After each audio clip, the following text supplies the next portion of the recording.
Hi! నమస్తే. Welcome back to my channel. నేను లక్ష్మి. దసరా నవరాత్రుల్లో ఐదవ అలంకరణ లక్ష్మీ అమ్మవారికి ఎంతో ఇష్టమైన ప్రసాదం పూర్ణాల బూరెలు చేయబోతున్నాను. బూరెల కోసం ముందుగా మినపప్పుని, బియ్యాన్ని చక్కగా కడుక్కొని నైటంతా నానబెట్టుకున్నాను. ఒక గ్లాసు మినపప్పుకి గ్లాసున్నర బియ్యాన్ని తీసుకున్నాను. అలానే స్వీట్ పూర్ణం కోసం ఒక గ్లాసు శనగపప్పుని బాగా కడుక్కుని, కుక్కర్ పెట్టుకుని 2 విజిల్స్ రానిచ్చుకుని, ఇలా మెత్తగా వండుకున్నాను. బెల్లాన్ని కూడా చక్కగా తురుముకొని సిద్ధంగా పెట్టుకున్నాను. శనగపప్పు కుక్కర్‌ని మరొకసారి స్టవ్ మీద పెట్టుకొని, దానిలో ఉన్న నీరు శాతం పోయేంత వరకు పక్కనే ఉండి తిప్పుకుంటూ వండుకోవాలి.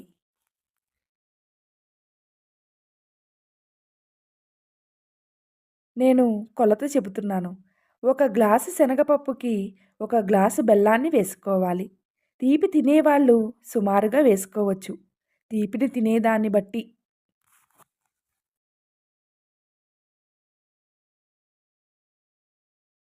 ఈ సమయంలో అడుగంటుకుని మాడిపోయే సందర్భాలు ఎక్కువగా ఉంటాయి. కనుక పక్కనే ఉండి ఇలా బలంగా ఉన్న గెరిటతో తిప్పుకుంటూ ఉండాలి. బెల్లంలోని నీరు శాతం పోయి గట్టిపడేదాకా, అంటే పూర్ణం ఉండ చెయ్యడానికి చేతికి వీలైనంత వరకు చూసుకుంటూ వండుకోవాలి.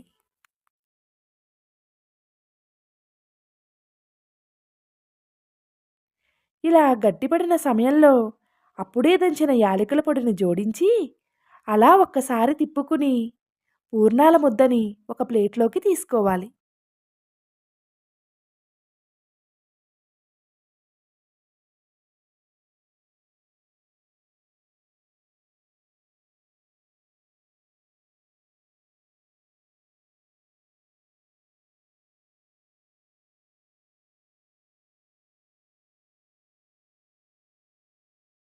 తీపి తినడం కూడా ఆరోగ్యానికి చాలా మంచిది. తీపి అనగానే పంచదార కంటే కూడా బెల్లం ఉండేలాగా చూసుకోవడం చాలా మంచిది.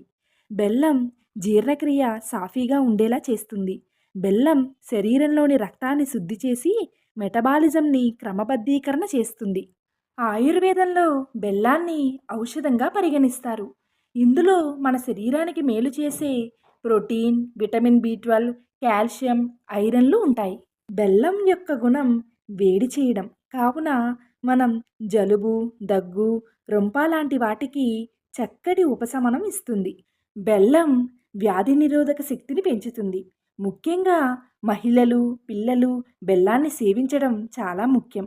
ప్రతిరోజు ఒక గ్లాసు పాలు లేదా నీటితో బెల్లాన్ని సేవించినట్లయితే గ్యాస్, ఉబ్బరం వంటి సమస్యలు చక్కగా దూరమవుతాయి.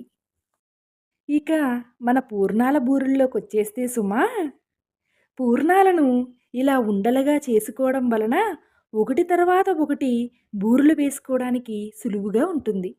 బూరెలను నూనెలో వేయడం అంటే నాకు భలే సరదా సుమా. ఎవరి సాయం లేకుండా నాకు వచ్చినట్లుగా, నచ్చినట్లుగా ఆ అమ్మకి నైవేద్యం చేసుకోగలగడం నాకు ఎంతో తృప్తి, ఆనందాన్నిస్తుంది. బూరెల పిండిని ఇలా మెత్తగా రుబ్బుకున్నాను. పిండి జారుగా ఉంటే బూరి సరిగా రాదు సుమా. పిండి ఇలా మధ్యస్థంగా ఉండడం వల్ల పూర్ణానికి పట్టి ఉంటుంది. బూరెను ఎప్పుడూ కూడా ఇలా నిదానంగా వదులుకోవాలి. లేదంటే పూర్ణం విడిపోయి నూనెలోకి వెళ్ళిపోతుంది.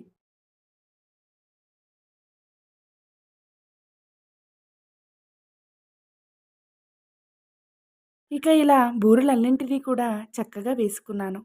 లక్ష్మీ అమ్మవారి నైవేద్యం సిద్ధమవుతోంది.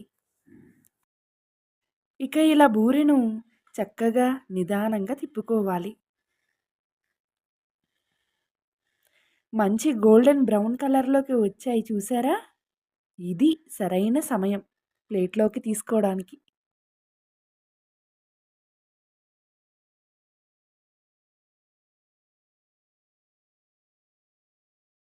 అప్‌కమింగ్ వీడియో అయిన లక్ష్మీ అమ్మవారి వీడియోని కూడా మిస్ అవ్వకుండా చూడండి. అలానే నా ఛానల్‌ని సబ్స్క్రైబ్ చేసుకోండి. పక్కనే ఉన్న బెల్ సింబల్‌ని ప్రెస్ చేయడం ద్వారా నేను వీడియో అప్లోడ్ చేసిన వెంటనే నోటిఫికేషన్ రావడం జరుగుతుంది. తప్పకుండా సపోర్ట్ చేస్తారని ఆశిస్తూ అందరూ బావుండాలి. అందులో నేనుండాలి. లక్ష్మి.